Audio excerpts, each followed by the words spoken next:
The other thing that's going to be really fascinating is, as it was last year, we saw the top 2 players in the NHL draft come directly from the NCAA. We saw Zeev Buium go in the top 15, another direct from the NCAA.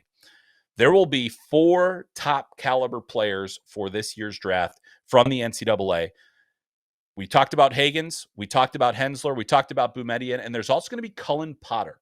And Cullen Potter, to me, is going to be one of the most fascinating cases of this entire draft. Now, he was at the National Team Development Program last year, played for the under-17 team all season, did not get called up for the World Under-18 Championship, but he was one of the best players on the under-17 team.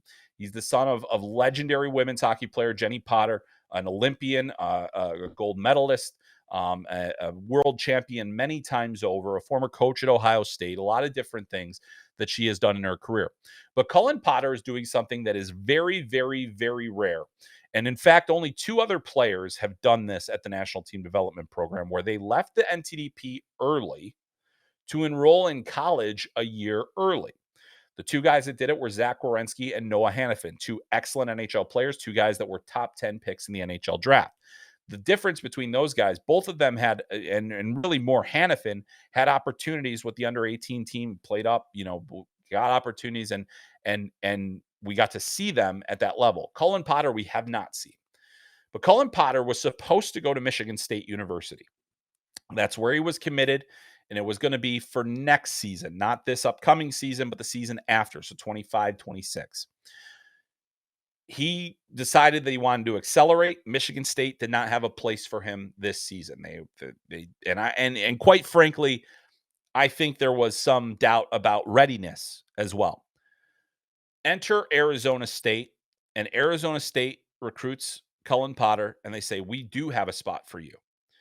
Now, Arizona State is going into the NCHC next season. It is a tough, physical conference, and Cullen Potter is not a big player. He is very fast. He is very skilled. He's smart, but he is not, he does not have the size profile, that physical readiness that you expect. He's, last season he was measured at 5'9", 161. I believe that his weight is up, and maybe he's closer to 5'10". He definitely has the speed, but 46 points in 54 games for the NTDP last season. 8 points in 7 games at the World Under-17 Challenge. As I mentioned, did not get called up to the Under-18s for the Under-18 Worlds. And so there are a lot of questions about, is this going to be the right move for him? I think it is a big risk to take in your draft season. And Arizona State, this is probably the biggest recruit that they've gotten. Blue chipper, no doubt about it. A year ahead of schedule. That is a good strategy to say we can get a top end player if we allow him to come in a year early. But the question is this going to be the best thing for Cullen Potter's development, for his draft stock, for his opportunity to, showcase himself for scouts? And he's going to have to earn everything, and he's going to have to get, all those opportunities and earn them in college. But whereas, Sasha Boumediene is also a player that has accelerated. Adam Fantilli accelerated. Macklin Celebrini accelerated. He was 17 all season long in college hockey last year. Cullen Potter will be, 17 until January 10th.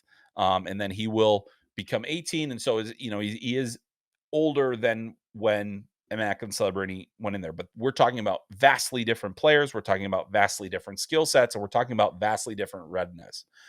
So Cullen Potter in the end becomes one of the more fascinating players, because I do think this is a bit of a risk. I think that this is something that we'll have to wait and see.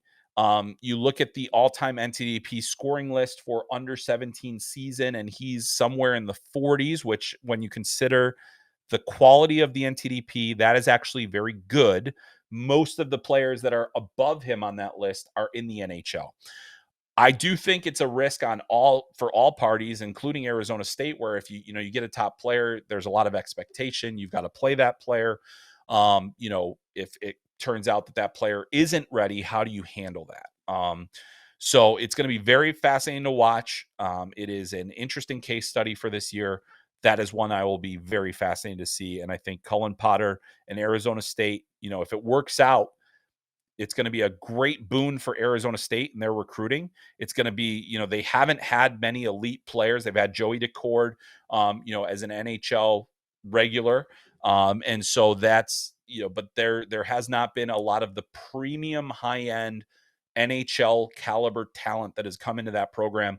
Cullen Potter looks to be one of those kinds of players. We'll see if it all works out in the end.